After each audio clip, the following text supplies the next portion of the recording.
Right, I think I'm going to get started. I'm going to spend a very short amount of time just welcoming you to the Postdoc Scholars Symposium. We have two of these a year, one in the spring and one in the fall, at a not entirely random date, but it's not a fixed date in either semester. That's because it's times to get people ready. And anyway, we always have one a semester, but don't note the date. What we do is we bring together a subset of all the postdocs we have to talk about the work they're doing, not necessarily completed, and very often not completed. So these are works in progress. And it'll show you the range of things that our postdocs do. It's a little bit India focused this time, but that's not deliberate, that's just the way it happened. And it's just clustering by accident.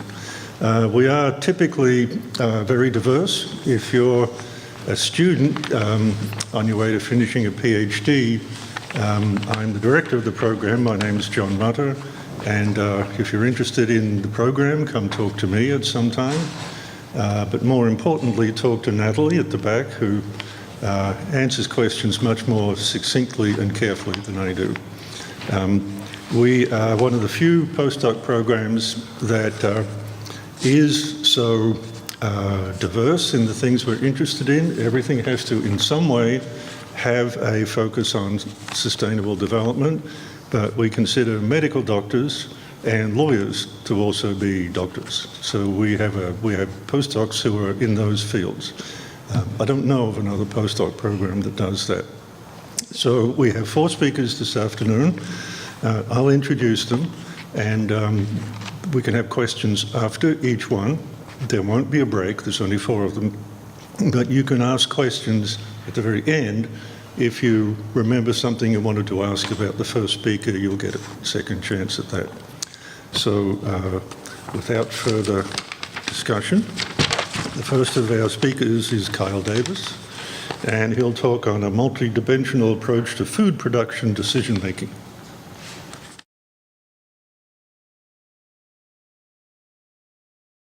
So, thank you all for coming. It looks like a pretty good turnout. As John mentioned, I am Kyle Davis. I'm an Earth Institute postdoctoral fellow, but I'm also a NatureNet Science Fellow funded through the Nature Conservancy. And I work with Ruth DeFries here at Columbia University, as well as with Brian Richter at the University of Virginia and Joe Fargione at the Nature Conservancy. And what we do is try to identify multidimensional approaches that can help to better inform agricultural decision making. So, as I'm sure all of you are aware, agriculture is one of the most important and direct ways by which humanity is linked with the environment and with climate. And in the coming decades, we're going to need to feed several billion additional people. So that means not only increasing the supply of food and nutrients, but also enhancing farmers' livelihoods, increasing our resilience to anticipated climate change, as well as minimizing the environmental impacts of the global food system. And some of the ways that have recently received a lot of attention in terms of potential solutions for meeting that future demand include increasing crop yields on currently cultivated lands, as well as enhancing the frequency with which we harvest those crops. And this would be achieved mainly through additional irrigation and fertilizer, as well as improvements in technology and potentially transitions to large-scale agriculture. So these types of solutions aren't necessarily holistic in thinking about the environment and farmers' livelihoods and nutritional production together. And you can see that in the 2 maps here, the areas that are redder are the areas where there's a larger potential to increase yields or increase the frequency with which we harvest crops. And those areas also correspond to a lot of the places that are most food insecure. So from a food supply perspective, these types of solutions are potentially encouraging, but again, they're not holistic in taking into account livelihoods and environmental impacts.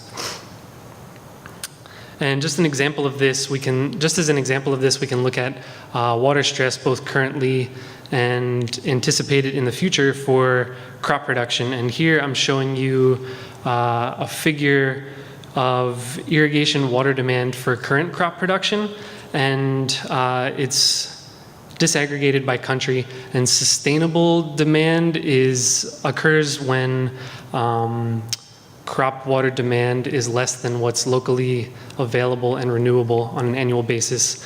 And unsustainable demand is when it exceeds that local availability.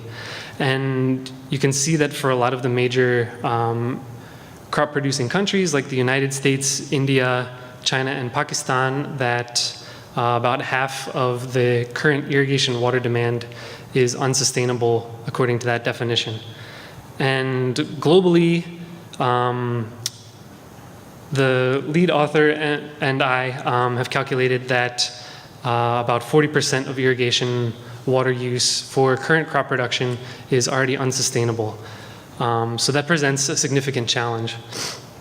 And then in addition, we can think about the additional irrigation water demand that would be required to maximize crop production and maximize yields in a lot of those places that I showed you where crop yields are currently underperforming.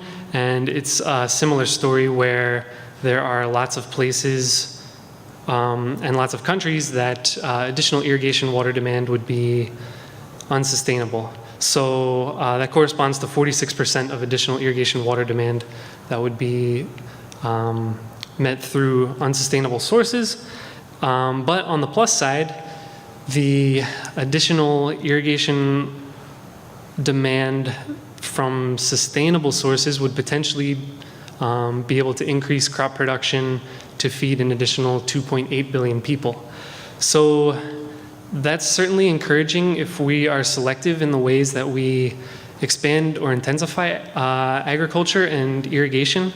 But we also need to think about the different contexts in which crop production occurs, the different climates and different policy settings, and need to develop a suite of solutions to potentially address future food demand sustainably.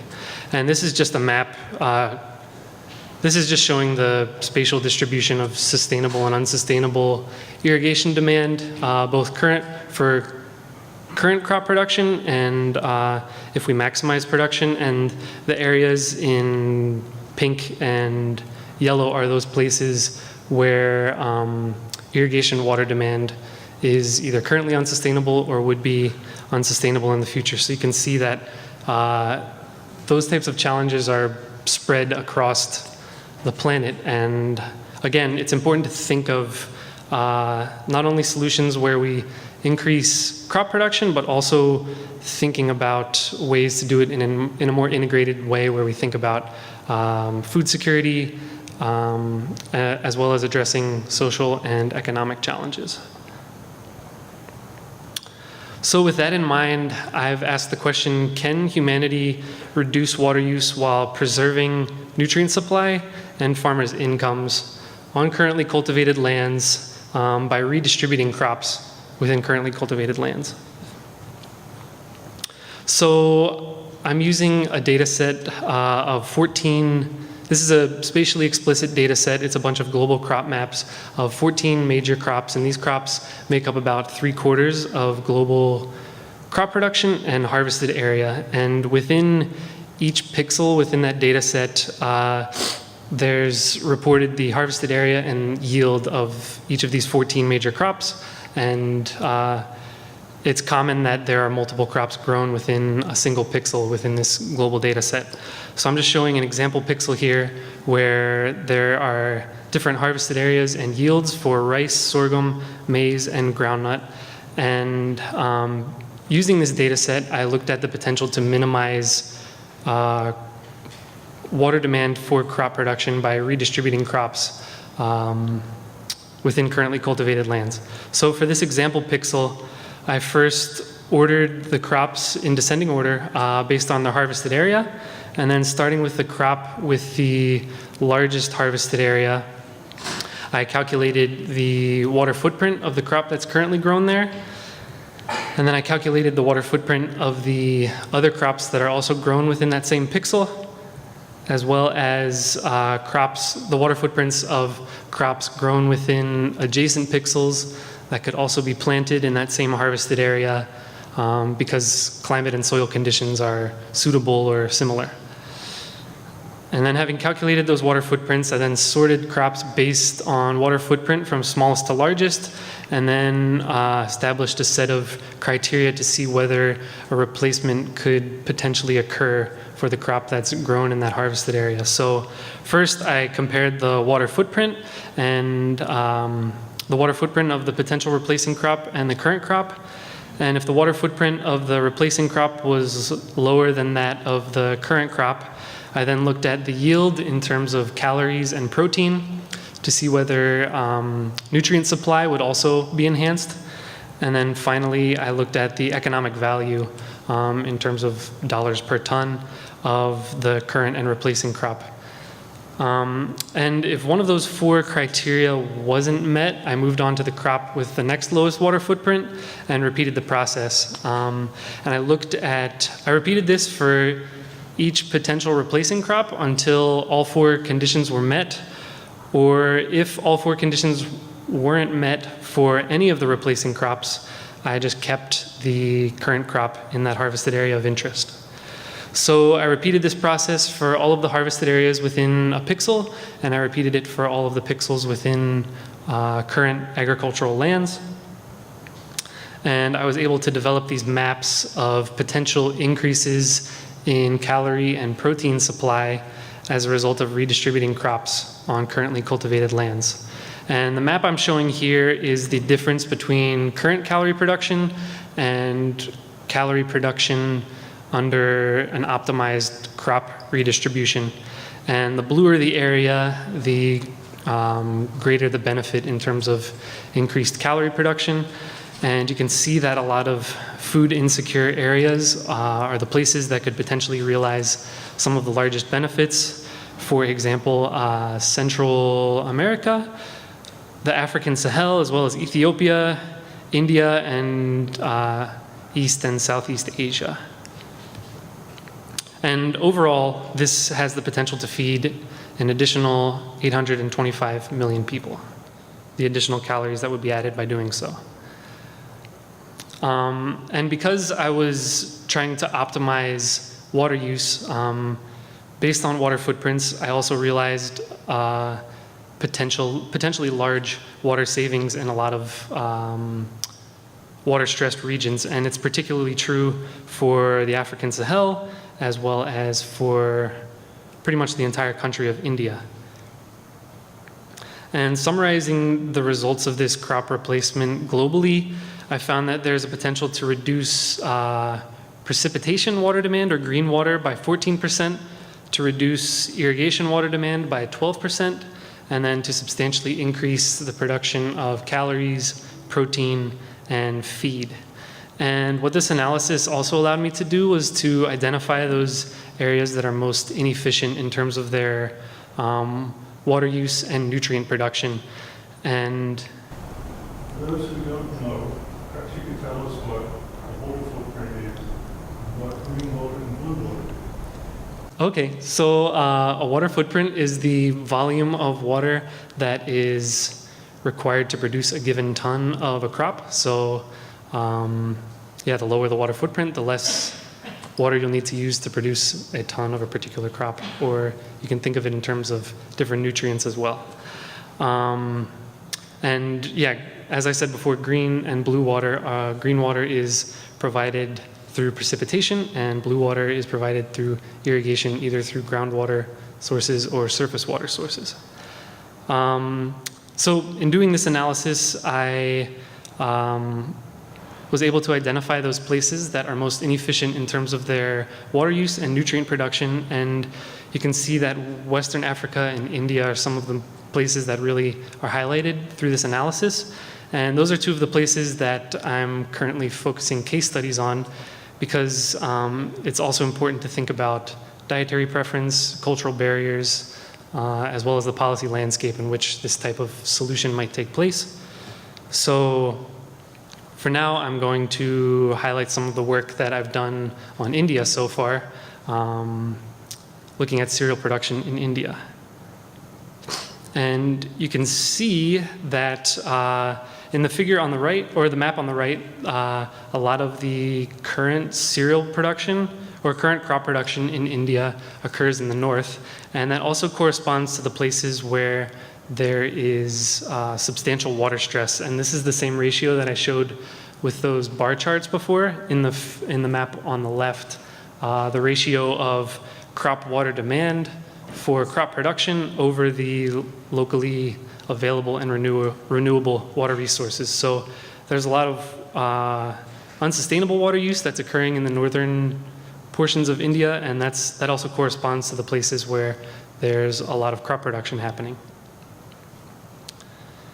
And a big reason for this unsustainable trend in water use in India has been this the increasing reliance of Indian crop production on rice and wheat. And you can see in the graph on the left that at the beginning of the time period, the mixture of cereal production was much more balanced in the types of cereals that were being produced, but that by the end of the time period, rice and wheat have really come to dominate.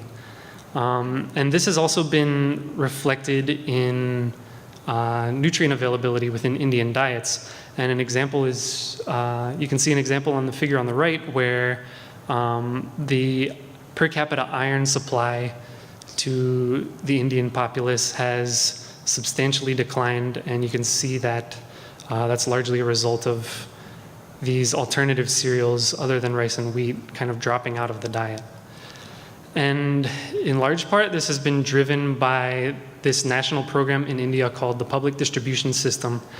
And this is a system that it offers a guaranteed minimum price to farmers that are producing rice and wheat, and it also provides highly subsidized market prices to low-income households that are buying that rice and wheat in the market.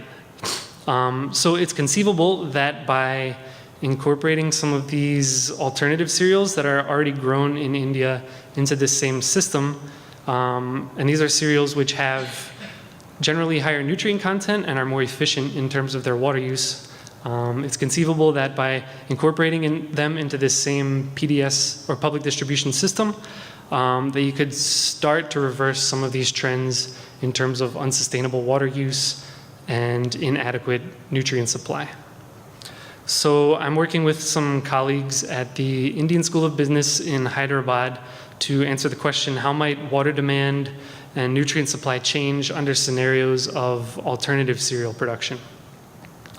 And the scenarios I'm considering are kind of to establish an outer envelope of what the potential benefits would be. And for my 3 scenarios, I'm replacing rice with district by district with the alternative cereal with the lowest water footprint. In the second scenario, I'm replacing rice with the most produced alternative cereal, and in the third with the most consumed alternative cereal. And you can see that for the first 2 scenarios that maize is the predominant replacing crop, and in the third scenario it's much more mixed in terms of the cereal that would replace rice in these thought experiments that I'm carrying out. And when we do that rice replacement, I found that there's a potential for a large reduction in water demand as a result of doing that. And most of the water demand would occur in eastern India, but it also corresponds to those northern districts where there's a lot of cereal and wheat production going. So that has the potential to really reduce water scarcity within the country, especially in those water-stressed areas in the north. And then summarizing the results of these replacements at the national scale, the solid portion of each column corresponds to irrigated croplands. The hashed area corresponds to rain-fed croplands. Green water, again, is supplied through precipitation, and blue water is supplied through surface and groundwater sources. So under the first replacement scenario, where we replace rice with the lowest water footprint alternative cereal, there's a potential for a large water savings, calorie production would be maintained, and there could be substantial increases in the supply of protein, iron, and zinc. And then under the second scenario, replacing rice with the most produced alternative cereal, the benefits are by and large the same as compared with the first scenario. And in the third scenario, replacing rice with the most consumed alternative cereal, I was able to realize a lot of the same benefits, but they're not nearly as pronounced as in the other two scenarios. And you can see that protein supply is pretty much maintained. There's still a large reduction in water demand, and there are still increases in iron and zinc supply, but there's also a reduction in calorie supply. And for a country like India, where a large portion of its population is marginal in terms of its dietary quality, that type of outcome would probably be unacceptable. So that's why it's important to look at a number of different dimensions simultaneously to make sure you're avoiding unintended consequences. So I've hopefully shown you that there's a large possibility to not only save water within the global food system, but also to increase food supply at the same time. For India specifically, increasing alternative cereals can have important nutritional and environmental benefits. And I've also hopefully shown you that by leveraging existing policies, we can develop solutions that are not only feasible, but that can be more rapidly implemented. And by thinking multidimensionally, it offers the best chance of minimizing the risk of undesirable outcomes and realizing a host of co-benefits along social, economic, and environmental spheres. So thanks for listening. I'd be happy to take questions, and if you have questions after this too, feel free to email me.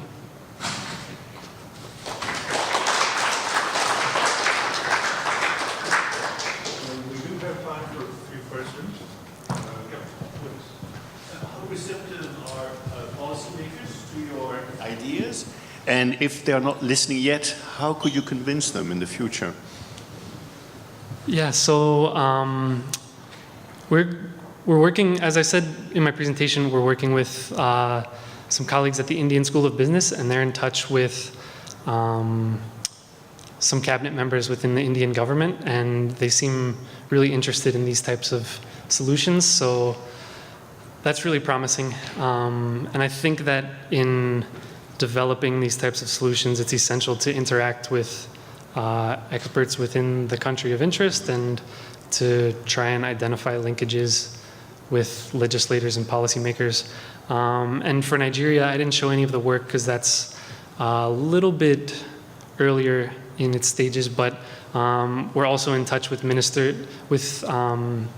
ministers of agriculture and the environment. So I'm planning to go there in February to meet with them as well.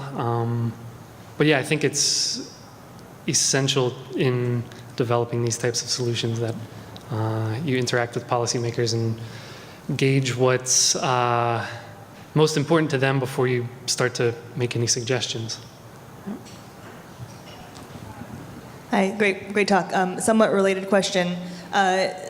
Would, in your scenarios where you were looking at like the extreme version of like eliminating rice production, how acceptable would that be for the populations, and are policymakers likely to approve something like that?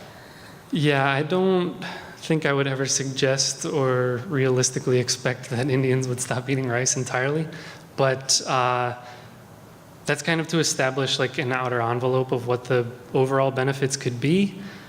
Especially demonstrating how much water can be saved. But we're also doing a bunch of, we're also planning to carry out a bunch of choice experiments within India to look at how willing people might be to adopt some of these cereals into their diets and to what extent they'd be willing to do that.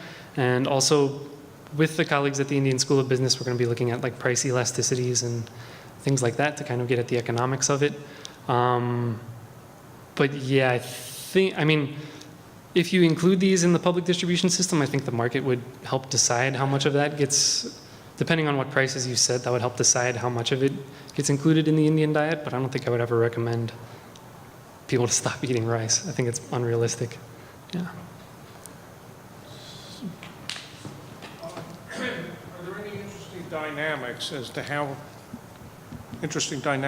how the government has come to support a policy of supporting the intake of rice and wheat as a policy? I mean, Historically, you mean? is that cultural? Is it ignorance? Is it a money issue? Well, India for a long time has had food self-sufficiency goals, and I think when they first started thinking about that, rice and wheat were the crops that were farthest along in terms of their agricultural research, and I think environmental considerations probably were taking a back seat. So it certainly helped in terms of meeting the demand of a rapidly growing population within a developing country, but yeah, I think it was mainly for reasons of agricultural research and how advanced those crops were in terms of being able to increase yields quickly, that those two were focused on.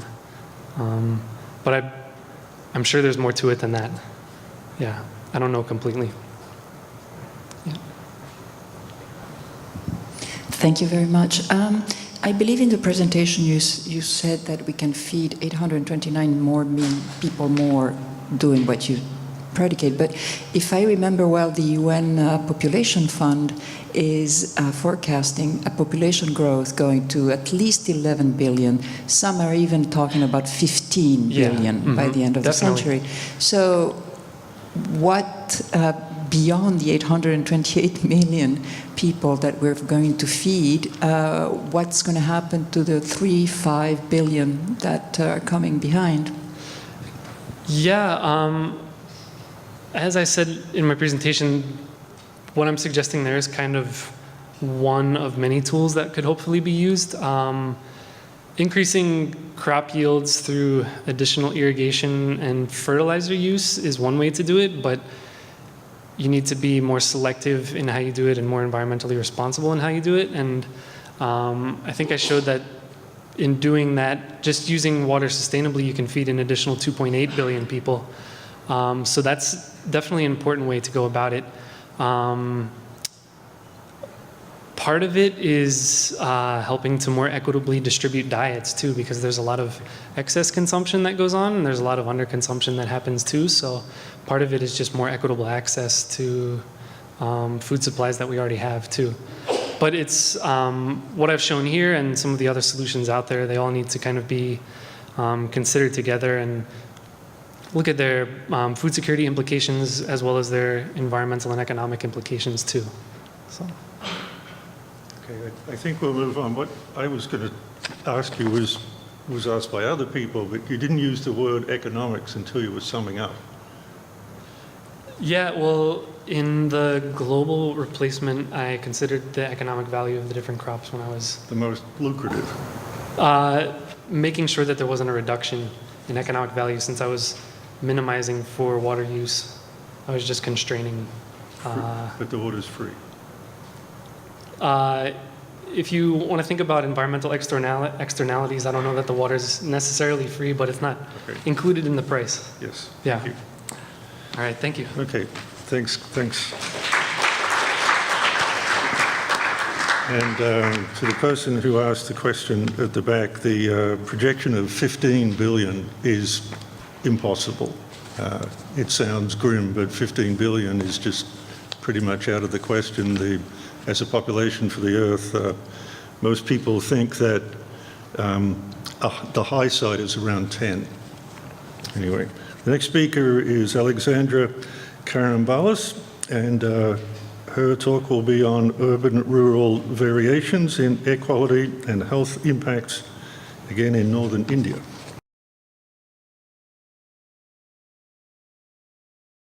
Hi, I'm Alex Karambelas. I'm a postdoc here working with Arlene Fiore, Ruth DeFries, and Pat Kinney, who recently moved to Boston University.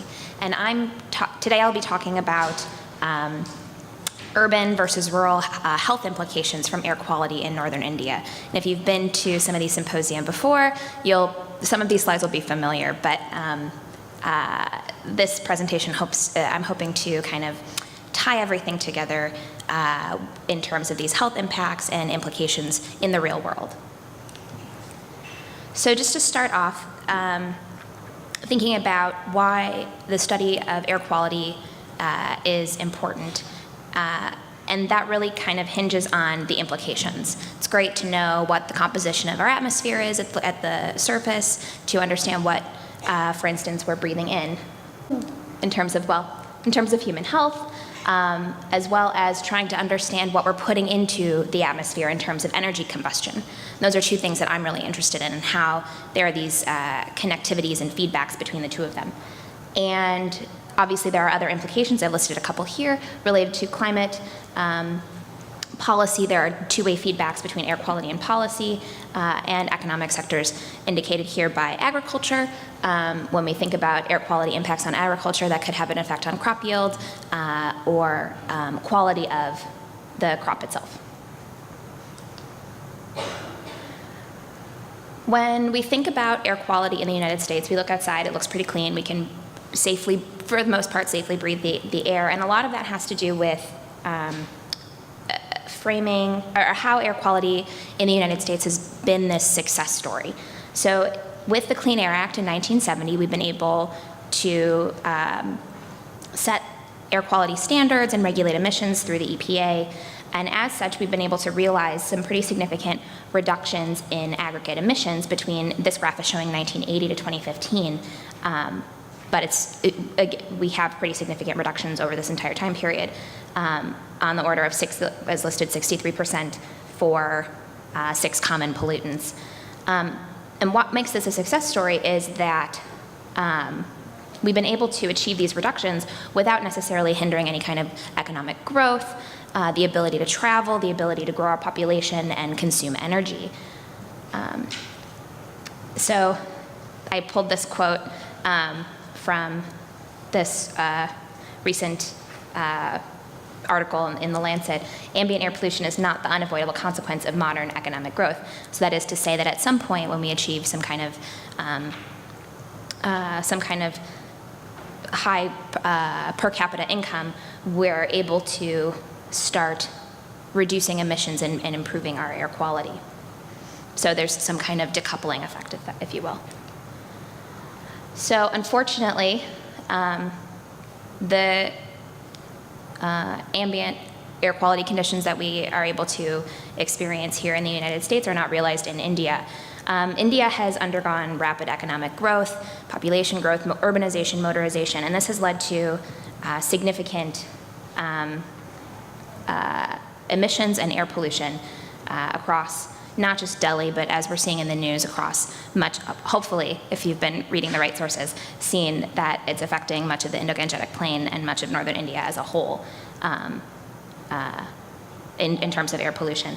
And when we think about the pollutants that are really crucial to understanding those implications between air quality and human health, we think of surface level ozone and PM 2.5, a really fine particulate matter that's respirable and can get it deep into your lungs and into your bloodstream. And just for a sense of what kind of concentrations occur in India on average, PM 2.5 concentrations, those fine particulates, on average in Delhi are well over 100 micrograms per cubic meter. For reference, the World Health Organization sets a standard, an annual standard of 10, and the EPA standard for the US is an annual average of 12. So pretty stark differences in terms of concentrations. And in recent events, like these pollution episodes in the past winters and this early in November and November of last year, concentrations have exceeded several hundred to 1,000 micrograms per cubic meter. So it's been, there have been pretty excessive pollution conditions in the region that can occur seasonally. What this means in terms of impacts on human populations is a significant number of premature deaths due to ambient air pollution. Those are in the form of chronic obstructive pulmonary disease, ischemic heart disease, lung cancer, and stroke. So for instance, a couple studies have estimated that these values lie somewhere between 580 to 1 million adults, not even accounting for children. And then this can have significant implications on, as a burden to the economy. One of the best ways to understand and assess air quality is through surface observations. We call them the gold standard in the air quality community. Now, from this graphic, it looks pretty stark, right? There are very few surface observations, most of them, will this work? No. Well, and this won't work either. But basically, most of them are centered around cities. So if your attention is drawn up to Delhi, you can see that there are between 10 and 14 monitors operating at present. So this is a recent chart from this website, OpenAQ, that compiles all publicly available data for you to download and play with yourself.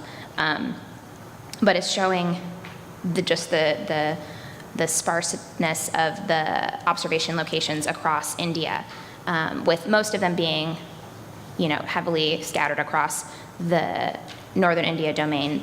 But unfortunately, we're not able to use these observations to A, assess air quality, and B, use them for understanding health implications in terms of exposure, population exposure to these pollutants elsewhere in the country. And this can be problematic when we're trying to really understand, what's happening in central India, what's happening in eastern India, where there's a lot of industrial activity. So what are the concentrations in those regions, and what are the populations exposed to? So this leads me into my overarching research questions and the things that I'm really interested in. And what I'm really interested in are these relationships between energy sector emissions, air quality, and human health across India. And specifically what I'll be talking about today is how my research has kind of uncovered these changes, or these differences across urban and rural regions that are quite significant.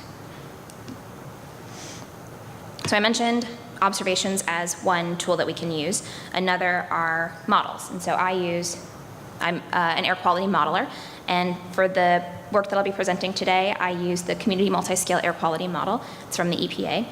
And it, as indicated here, there are a number of processes that go on within each grid cell in the model domain across X number of rows, Y number of columns, and Z number of layers. So for instance, we have some kind of inflow at the boundary.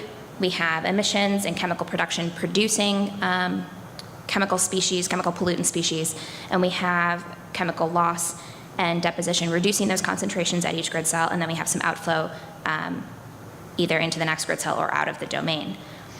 Now I want to talk a little bit about the emissions, because the emissions inventory is really what's important for accurately representing what's happening in a region or in your domain of interest.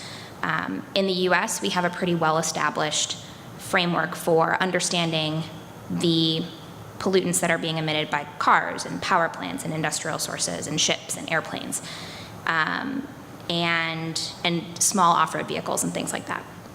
Unfortunately, we are still trying to develop a really high resolution and highly accurate emissions inventory in India.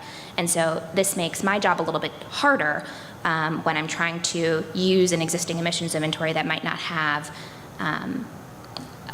the best available information when I'm trying to model simulations and assess how the air quality exists across the region.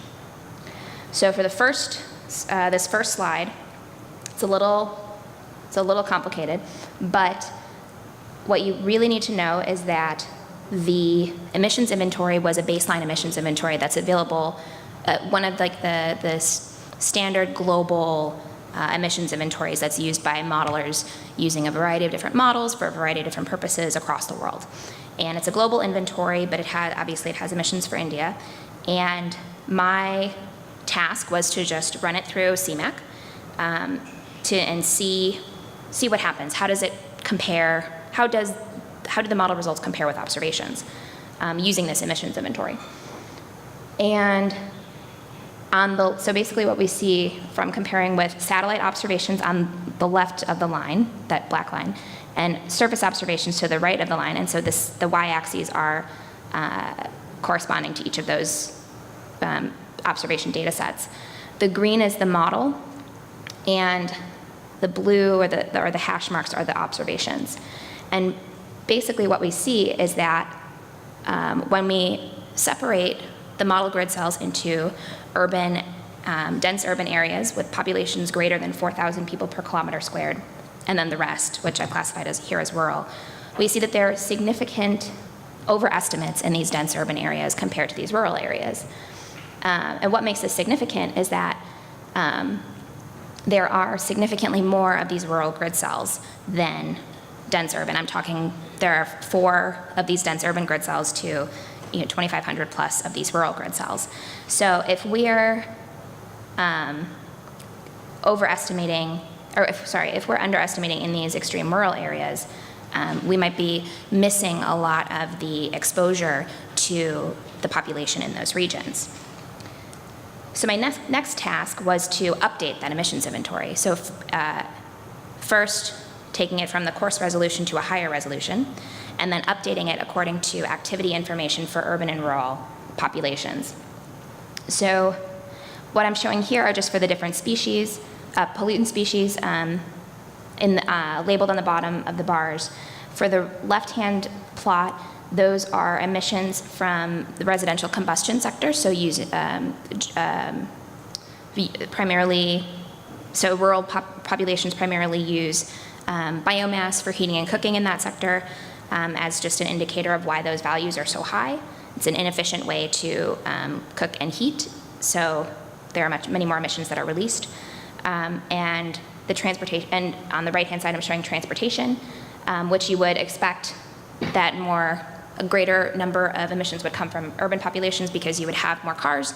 However, again, we have this efficiency of combustion products coming into play, where rural vehicles tend to be lower efficiency than urban vehicles. And this, although not exact, better matches what we expect to see from an emissions distribution along these lines of urban versus rural, because approximately 70% of the population in India still resides in rural areas and not urban. So all this is to say that we were probably undercounting our rural emissions before. Now my goal was to try to update them, and it seems like I've achieved that. And so the next step is to put them into the model. But before putting them into the model, just to take a look at what that means spatially. So these are just emissions from that domestic combustion sector. On the left are the original emissions, and on the right are the primary emissions at this higher resolution and updated, from the higher resolution and updated emissions inventory. And immediately what pops out to you is that we're able to detect many more regions of dense emissions, which are indicative of regions that are relatively higher population density, which in terms of this urban and rural context can be really important, because if these populations were being, or if these emissions were being neglected in this coarser inventory, then we weren't necessarily able to model that, because the model is only going to do what you tell it to do. So if we don't have accurate emissions, we're not going to be able to simulate an environment that's close to reality. So then I ran a couple model simulations. So I chose 4 seasonally representative months: January, April, July, and October. January has pretty significant meteorological conditions in terms of inversions that trap the pollution in the region, enhancing these concentrations. And July is the monsoon season, and so we're able to visualize the particulates being rained out of the environment. Sorry, these are for PM 2.5, monthly averages. But generally, the point that we're trying to get across here is, but through using these model simulations, we're able to identify seasonality to the pollutant concentrations. So like I said, January is highest, July is lowest. And then we have other features occurring throughout the other months. So for instance, in April, there's more transport of wind-blown dust. And in October, we have more biomass burning, or the onset of the biomass burning season affecting pollution in the region. I mentioned ozone as the other pollutant that affects human health and that we're considering in this analysis. And so just for comparison, also showing the monthly average concentrations of ozone, and this is surface level ozone, so not to be confused with stratospheric ozone.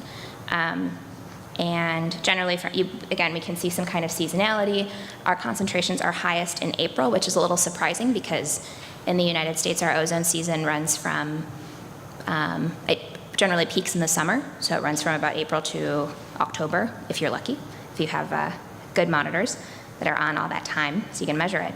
But here we see concentrations that peak in the springtime.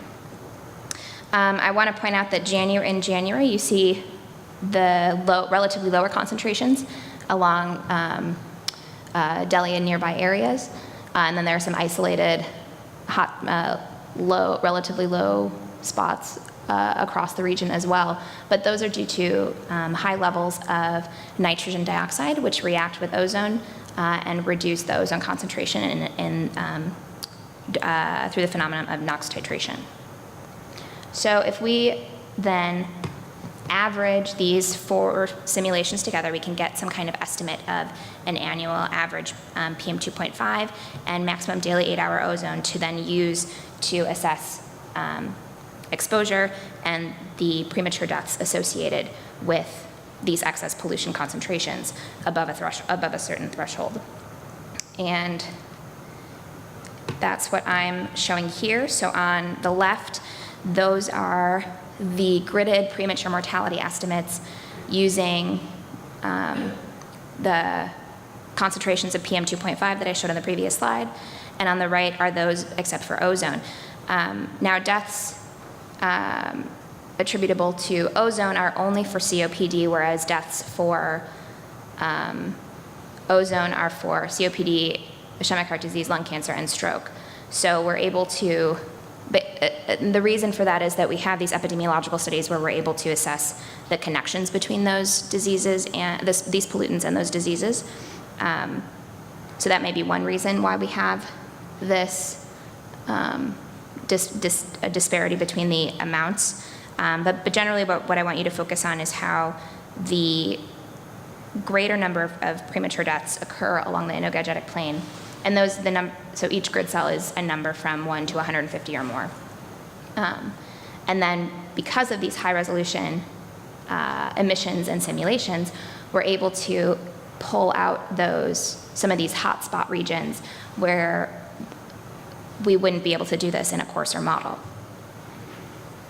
So this then leads me into that piece about those urban versus rural impacts and what's going on in those populations.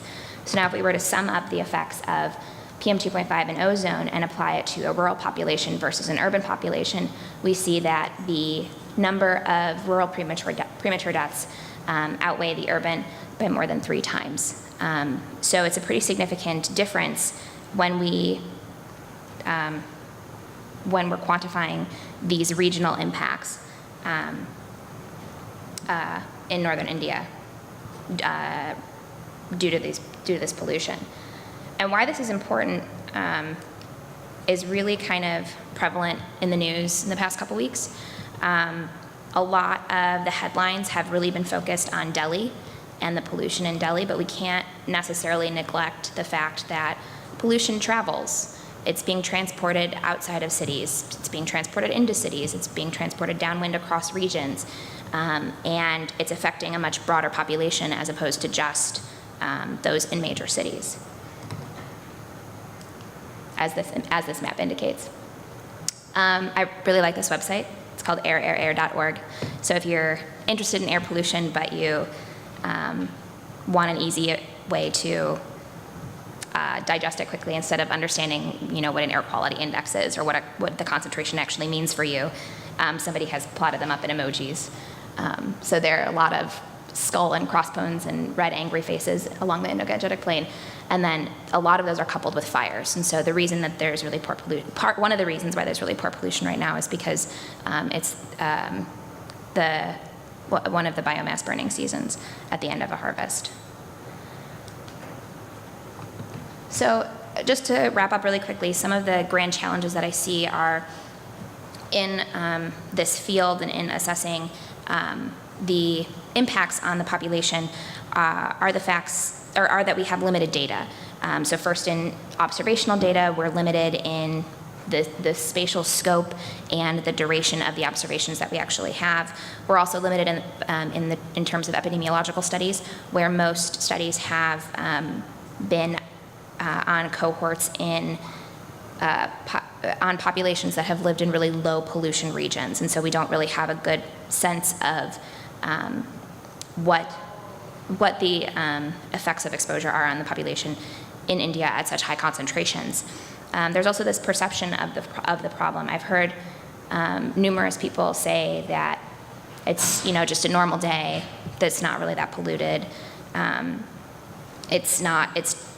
People aren't strong enough to deal with the pollution and other kind of seemingly absurd things. But I think part of this perception follows through into lack of enforced policy when it's coming from the top down. So there's nothing really in place to enforce large reductions in emissions to improve the air quality across the region. And with that, I'll take any questions.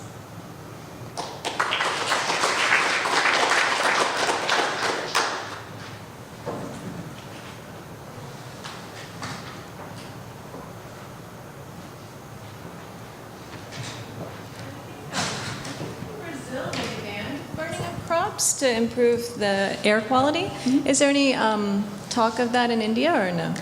It's technically not allowed. They're not, as far as I know, the farmers are not allowed to burn the stubble after a harvest. But there's no other way to get rid of it, and they have to plant the next crop. I'm going to look into that though, because if there's a way to, if Brazil was able to kind of put anything in place to prevent the stubble burning, that would be useful. I think it actually affected the nutrient cycles too, returning to yeah. Kyle's presentation. So but at least it improved the air quality. Definitely.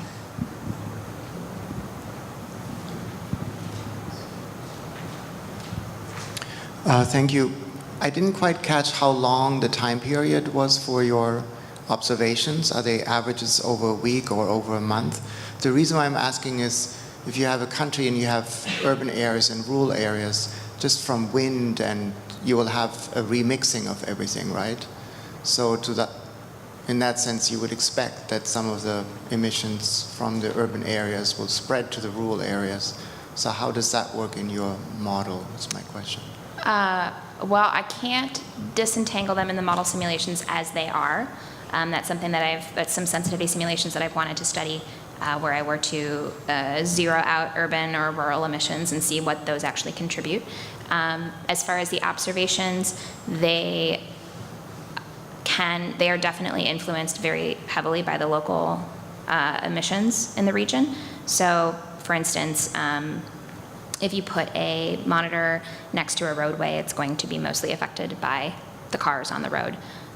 Or if it's or if it's downwind of industrial smokestack, it would pick up on that really quickly and really easily.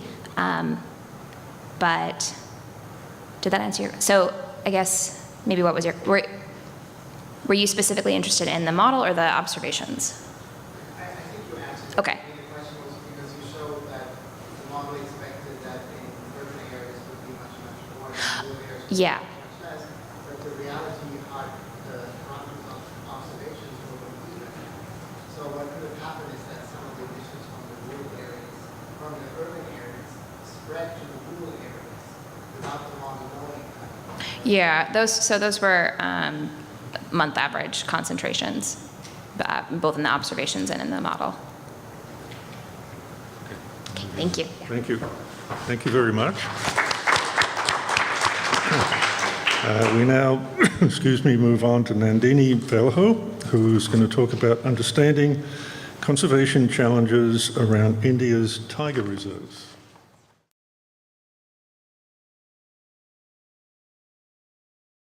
Thanks. If you notice, my title is slightly different from what John said, but it's part of the process of understanding conservation challenges around India's tiger reserves. This is important for India because, as you know, 70 million people depend on forests as a direct or indirect source of income. There are lots of poverty alleviation programs and alternate livelihood programs that either work in parallel or in sync that try and reduce a natural dependence of these forest resources. And they're based in the conceptual framework of the environmental Kuznets curve usually, where on the x-axis, if you have per capita income, and on the y-axis, if you have environmental degradation. What you see is that as per capita income increases, you reach a turning point, and then as you get richer, the environmental degradation decreases. So in other words, the conceptual framework is as people get better off, you expect that their reliance on natural resources will decrease. But there are lots of other changing patterns of forest use related to rural-urban migration, people wanting maybe non-farm economic opportunities, and we don't know whether these changes are compatible with wildlife conservation. So it's important to understand the perception of residents who actually live around these protected areas, and most of these perceptions have been understood in the present context. So there's been a study that has looked at attitudes towards protected areas and how community relations can be bettered with relations with the protected area managers. The other study looked at human-wildlife conflict, and it looked at how can you predict human-wildlife conflict at different scales, at the level of different species. But we don't really know what the social and economic contexts are that can reduce pressures on protected areas in the near future. We understand what happens in the present context. There are some factors that are important to determine the social context of a resource use. For example, assets play an important part in determining livelihoods and consequently the type of natural resource degradation. We know that income setbacks and shocks can be binding to a household budget where your patterns of your reliance on natural resources increases. Marginalized people who maybe belong to a particular tribe or a particular caste in India, and based on where they live, usually around forest areas, might be more reliant on natural resources. Depending on your land holdings, whether you own a large part of land and what you do with that land, you might or might not have a high reliance on natural resources, and same with the type of occupation and the number of livelihoods in the household. There are other constraints and preferences that usually occur at the family level, where your family size could determine your reliance on natural resources, and also the preference you have towards a particular resource. So the broad question that I'm trying to ask is, what are people's resource preferences going to be around India's protected areas in the next 5 to 10 years? Specifically, does future preference for forest use vary with assets? I use assets as a proxy for income wealth. And what are the socio-economic conditions that correlate with future resource preferences? This is important to India's protected areas because the protected areas that we have continue to face some sort of degradation related to fire, overgrazing, fodder collection efforts, and linear intrusions. The adjacent areas perhaps face more drastic land use changes related to logging, shifting cultivation, and a lot of farming activities. So what we did was that we sampled 135 villages across 4 tiger reserves in India. And these tiger reserves had important biological values and sort of captured the range of tiger reserves that are, captured the representation of tiger reserves in India. So they had important species like the tiger in Corbett Tiger Reserve. In BRT, the elephant population is one of the largest elephant populations of India and in the world. Kanha Tiger Reserve had a special species of swamp deer called the Barasingha, which is only found in a few pockets of that reserve. And Pake Tiger Reserve, which is in the northeast of India, had an important species called the white-winged wood duck, which is a globally important species. So the way we selected these villages was that we used the Census of India data from 2011, wherein each village had a particular distance from protected area, forest, town, and road. And the different colors are just representative of the distance class of that village. So we did a cluster analysis, where based on the distance class of that village, each village fell in a particular cluster. And then we selected villages based on each cluster in a randomized manner. Our cluster analysis did pretty well. It explained 75% of the variance based on these 4 criteria: PA, forest, town, and road. And then we did a pilot study before we started sampling. In case we couldn't find some villages on the ground, we replaced it within that same cluster, or if we had missed any villages that were not representative in the Census of India. Not only did these villages around these tiger reserves and these tiger reserves have important biodiversity values, but there were a diversity of communities and settings across these sites. So if you look at Corbett and Kanha, they are one of the oldest tiger reserves in India, where they have effective anti-poaching strategies that are already in place. And they are very well-known tourist destinations to see tigers. Pake and Kanha were also 2 tiger reserves, which had one of the largest populations of scheduled tribes in India, which are marginalized tribes which live around protected areas. And across these 4 tiger reserves, we noticed that there was a diversity of ways in which people use the forest, which was again a good representation of other tiger reserves. So we had 3 different response variables. One was whether or not people wanted to collect non-timber forest products. For the rest of the talk, it's going to be NTFP in the near future. So this was things like bamboo.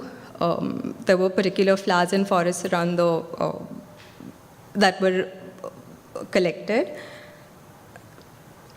The second response that we had was whether or not people wanted to have more livestock, less livestock, or the same number of livestock compared to what they already had. This was important because India has one of the largest livestock populations of the world. It has 853 million livestock. A lot of fodder is derived from forests, and livestock, and consequently overgrazing, is a significant challenge to tiger reserves.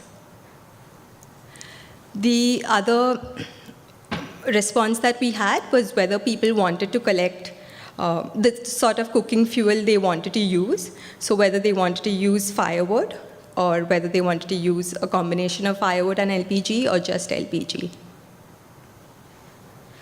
So our sampling design was that we had a total of 1,222 interviews, where we collected data on livestock number, as I said, the fuel that they wanted to use for cooking, and whether or not they wanted to collect NTFP. So this was our response, whether they wanted the same amount, or it was yes or no. Same amount, more or less, or yes or no. And we analyzed this in a framework of a multinomial model or a binomial model, depending on how many responses we had. So the predictors that we used were in 3 main categories. One was wealth, the other was socioeconomic factors, and household factors. So specifically for wealth, we had an asset index of about 14 variables. For socioeconomic factors, we had income setbacks, whether a household experienced a setback like drought, which basically caused a reduction in their household budgets, and what socioeconomic groups they belong to. For household factors, we quantify data on the family size, the livelihoods and occupations in the household, the gender and generation of the interviewee, and the distance of each house from the forest and protected area. So coming to our first question, which was what are the preferences for resources going to be in the next 5 to 10 years?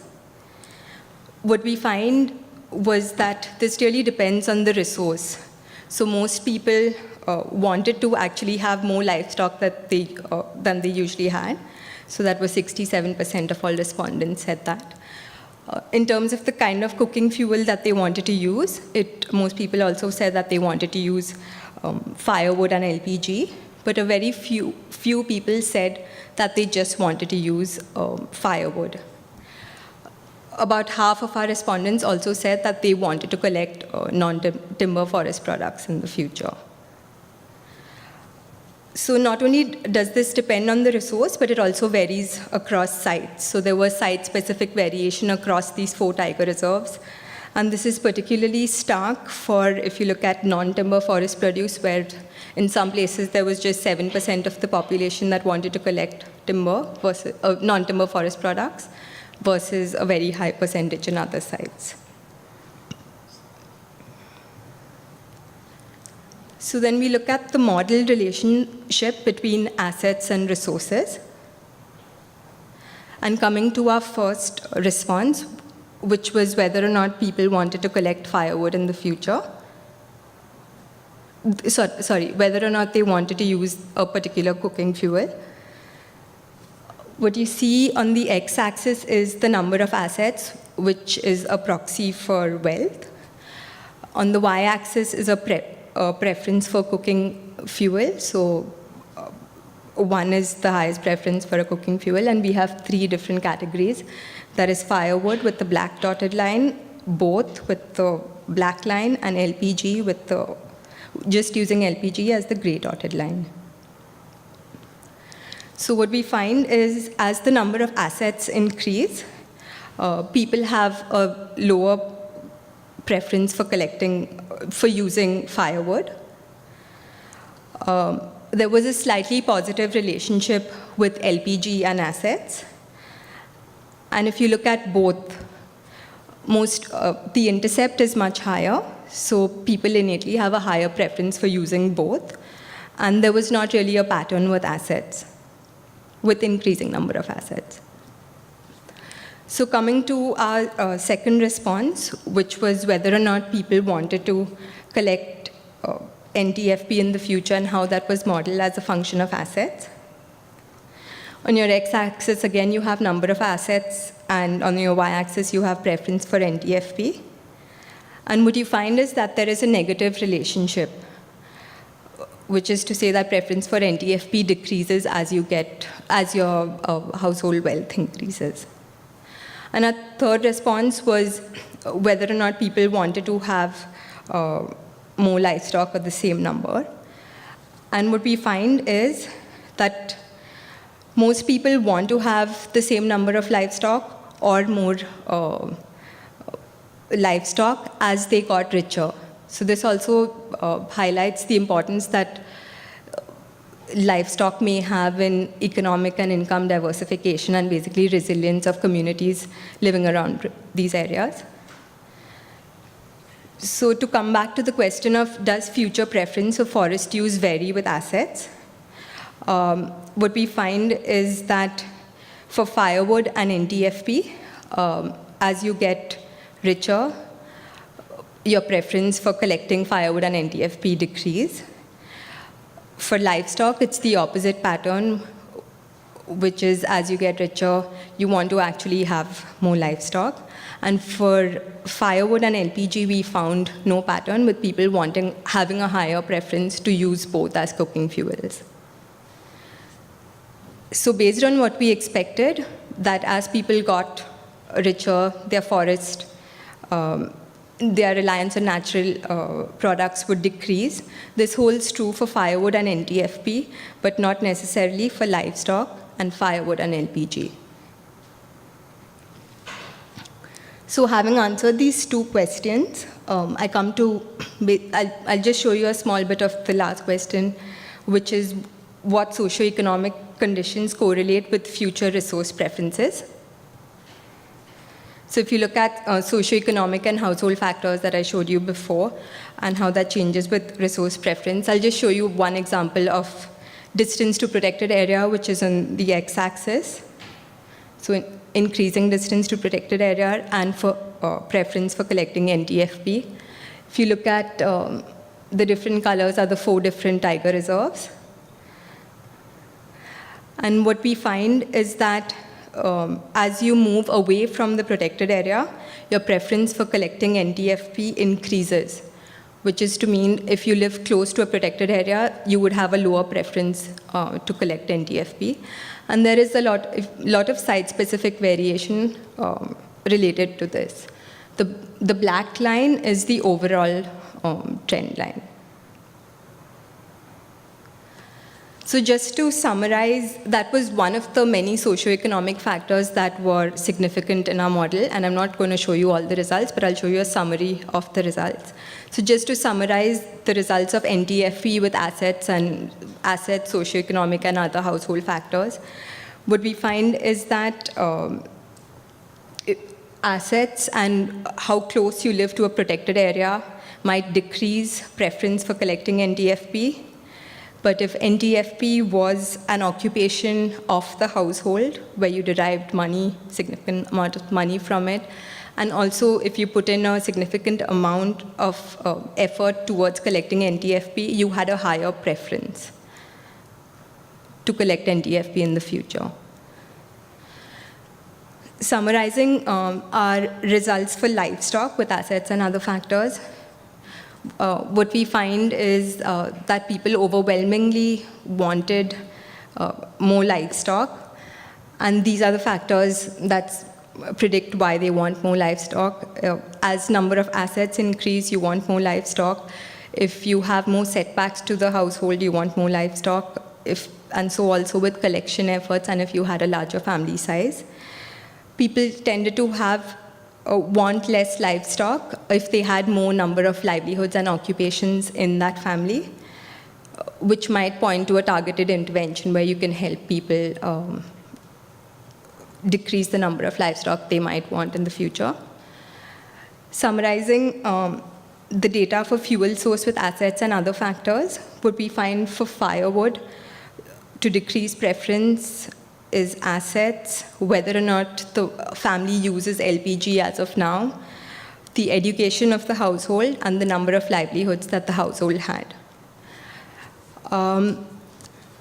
Whether or not a household wanted to use both LPG and firewood, the more number of setbacks you had increased your preference for LPG and firewood. And the LPG that households presently use can help decrease preference for using both. So finally, to sum all of this up, is that often a top-down view of conservation is that as people get richer, you assume that they're just going to go off forests and decrease their reliance on natural resources. But what we show is that this is not a mere question of just substitution of resources. There might be a lot of other programs that might have to work in parallel to decrease people's reliance on natural resources. These preferences are likely to vary by resource and site. And this calls into question about whether we need site-specific conservation efforts and particular resource-specific policies that might be better aligned with people's preferences that could better conservation outcomes around India's protected areas. Finally, I want to thank Rohan Chakravarti, who gave me all these very nice illustrations, a colleague that I work with very closely. And doing these 122 interviews across these 4 sites in the last year has been very challenging. I'd like to thank this whole team, and I'd also like to thank Sam a lot, because at the end of it, I came back with almost a mini thesis of receipts that she helped me process. And I'm happy to take any questions if we have time.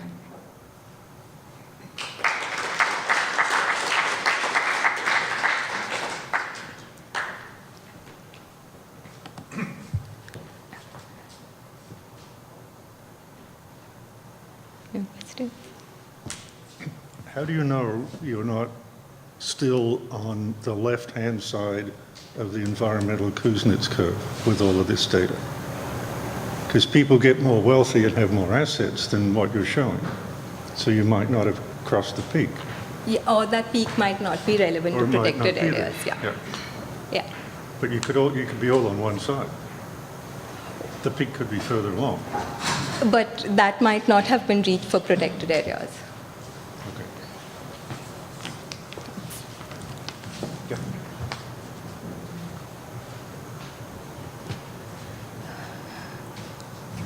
So my understanding was that your findings, whether it was a plus, a minus, or a no pattern relationship, I thought it was very interesting in terms of your interpretations, how that challenges conventional wisdom. But you just showed these straight lines on your graph. Can you talk a little bit about how reliable you think the analysis is, and how many observations you had, and whether the plus or minus was really statistical significant? So the plus and minus that I showed you for each predictor was related to whether or not the 95% confidence interval was overlapping from my model output. So there were lots of other predictors which were not significant, which I didn't show you all.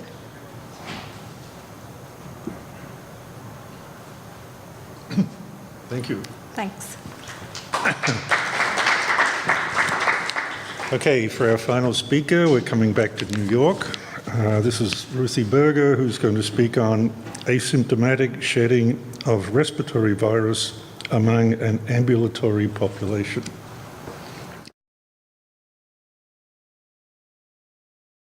So today I'll be talking to you about asymptomatic shedding of respiratory virus among an ambulatory population. The background of this study, which is part of a large study called the Virome of Manhattan that's being carried out in the Shaman lab. Jeff's over there. So the reason that we're doing this is because we want to look at basically the ecology and distribution of a number of viruses in Manhattan. So this is a large multi-arm study. It's designed to assess prevalence, asymptomatic infection rates, and transmission mechanisms of a range of common respiratory viruses across different age groups, locations, years, and settings. So a bit of background. A lot of surveillance of these types of respiratory viruses is among those seeking medical attention. So a lot of the data that we have is from doctors' offices, hospitals, places where people go when they're sick, symptomatic or not. So we have some estimates of asymptomatic infection rates for specific viruses like flu, respiratory syncytial virus, or human rhinovirus, common cold, in specific populations. But there's definitely a lot of, there's a big lack of data on asymptomatic prevalence in general. Results that we do have vary widely depending on age, method, or definition of what is asymptomatic. For example, influenza studies have reported asymptomatic infection rates across this huge range of quite low to almost all of them. So it's important to do studies that can constrain these rates a little bit more. A number of studies that have been done in the past are prospective studies that will capture secondary infection. So they'll look at an index case, so somebody who's already sick, and then the people who get sick from that index case. A lot of these studies have been carried out in households and in daycares and schools, where we can track the networks. So this study, this broad virome study is taking place across a series of locations. Some of them we take one-time samples from individuals. So one is a major New York City tourist attraction. That's what I'm going to be talking about, but I'm not allowed to tell you which one it is. You're welcome to guess if you like. So we're also looking at hospitals, children's hospitals and adults, hospitals and adults, and the occupational health clinics. And then we also have longitudinal sampling. So actually a number of us, without giving anybody specific way, are actually enrolled in the study ourselves at the medical campus. We have a high school in Marble Hill with a number of participants, doctors at New York Presbyterian, and daycares. So a bit about our methodological approach to this study.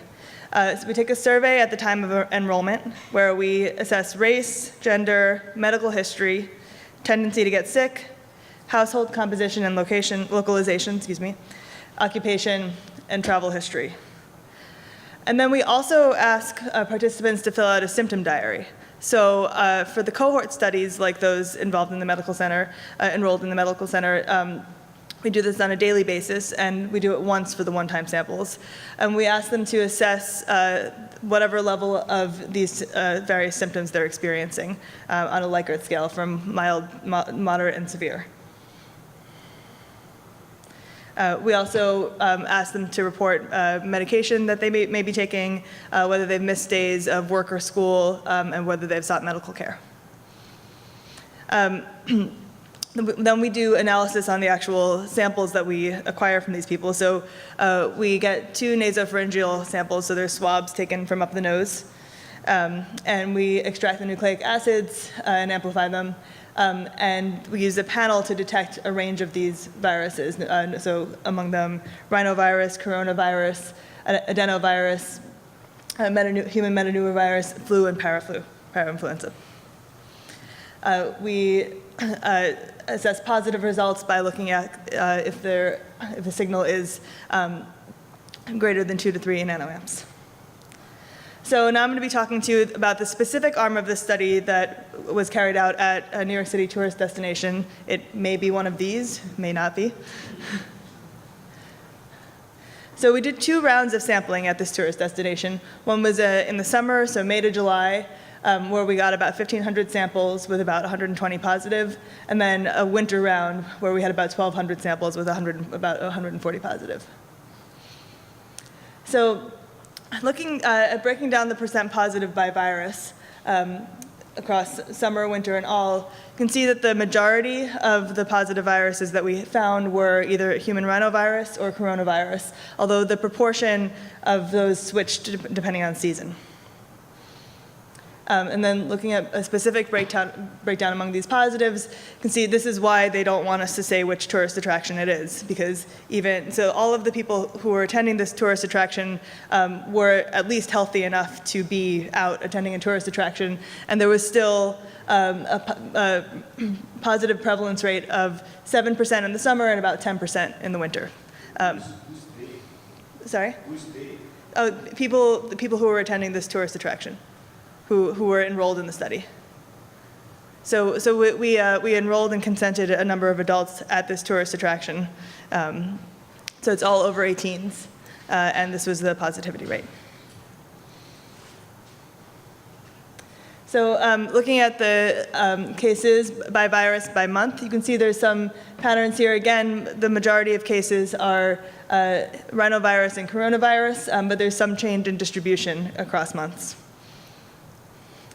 Now, we wanted to look further at symptom score. So the symptoms are color-coded by these different colors, so fever, chills, muscle, cough, chest pain, sneezing, sore throat, watery eye, and runny nose. And you can see that there are different scores across months. And what we found upon further analysis of this was that there is evidence of difference in symptom score by month when you look at total number of cases, but actually when you just look at positives, there's no difference across months. And this is among just positives.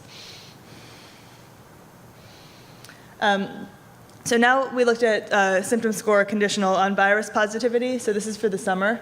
And the size of the dot indicates the average symptom score for that virus.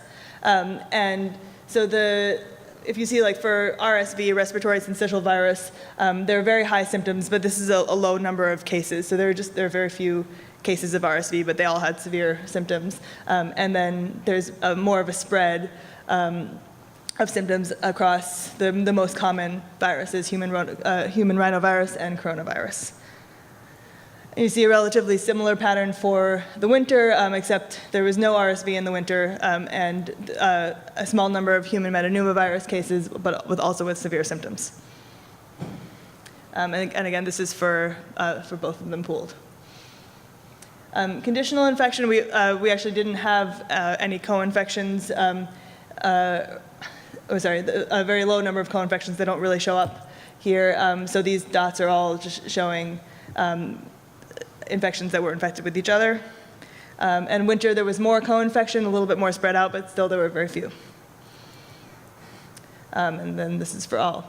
So now here, moving on to this is some of the more interesting results from this study, is that we find that there's a very high proportion of asymptomatic infections. So we used several definitions of what symptomatic is, ranging from just reporting one symptom, mild, moderate, or worse, to a more stringent definition, but robust across the definitions of whether people were symptomatic or asymptomatic. You can see that there's a range of about 60% to almost 90% being asymptomatic here. We did find differences in proportion symptomatic between positive and negative individuals, but we found very, very, very high proportions of asymptomatic infections in the summer and also in the winter.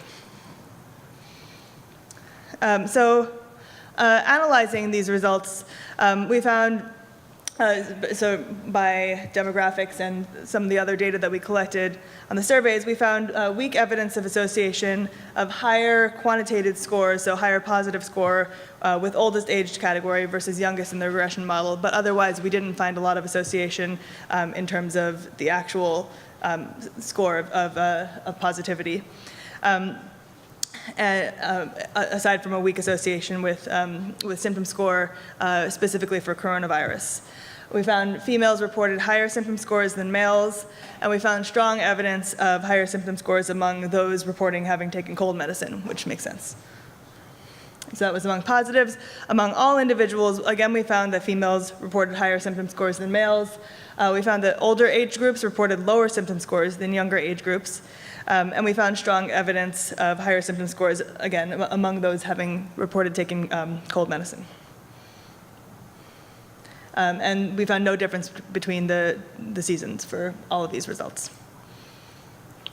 Looking at infection, so we performed chi-square or Fisher tests on infection status, and we found no association with gender, age, whether they had been on an airplane recently, race, or a flu shot. But there was, again, a strong association with reporting having taken cold medicine, and also month over time. We found no association between perceived likelihood of getting sick and positivity. We asked people enrolled in the study whether they thought they got sick more often than everybody else. But we did find a strong association between a higher symptom score and perceived likelihood of getting sick. We performed logistic regression on all of these variables, and we found that the best fit logistic regression model for predicting overall positivity includes symptom score and age category. Best fit logistic regression model for predicting coronavirus positivity includes best symptom score and symptom score and race category, and for rhinovirus positivity, it includes symptom score and Hispanic category. There were slight differences between winter and summer analysis, where symptom score was included for all models and Hispanic for all positives and rhinovirus. So with co-infected cases, there were only 5 cases, and only in the winter, which may be an indicator of something, but again, the sample size is too small to really conclude anything. And we also found no difference in quantitative score, but again, the sample size is small. So our conclusions here is that in this ambulatory population in New York City, there is relatively high prevalence of respiratory infection across seasons, across months. The asymptomatic proportion does depend somewhat on the definition that we use for symptomology, but it's very high across different definitions. There's some difference in positivity across age groups. Our strongest conclusion is that studies such as this, which is one of the first ones to really look at positivity and symptomology across an ambulatory population, not just those seeking care in medical centers, can really lend insight into the role of asymptomatic infection and transmission and prevalence and epidemiology of these various viral infections. And with that, I'd like to thank everybody who's working on this study, Earth Institute and DARPA. And I'll take any questions.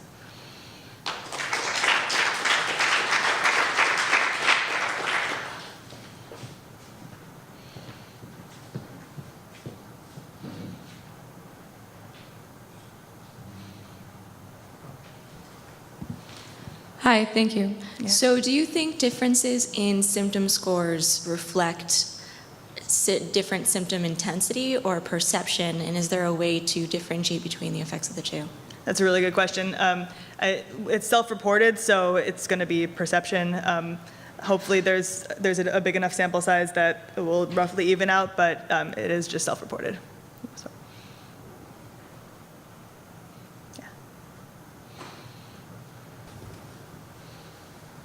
So this might be a naive question, but how would you go about reducing the level of infection in an ambulatory, non-symptomatic or asymptomatic population if you can't identify? I'm just curious. I don't. That's a great question. I think sort of identifying transmission in general. So a study like this can help us understand what the prevalence is of asymptomatic infection, and if that lends a little bit more insight into transmission dynamics, then it might be able to inform policy on like when people should stay home.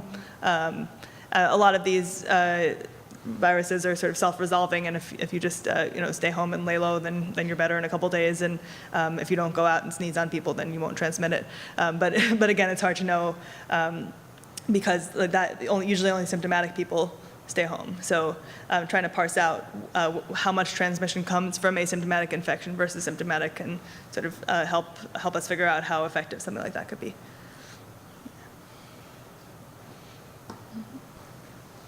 Perhaps you said so at the beginning, and then I missed it. But why focus on tourists essentially? If you're studying infection, aren't you making the task even more difficult? I'm not sure. So the whole project, the Virome of Manhattan, focuses on a number of different branches. So this particular study is one arm, and it focuses on finding asymptomatic infections. But a lot of the other arms focus more on looking at symptomatic or extremely symptomatic populations. In some cases, for the pediatric emergency admissions, daycare or schools, which will have probably a wider spread or that maybe most realistically captures the population, and then this is sort of at the arm of identifying people who are most asymptomatic.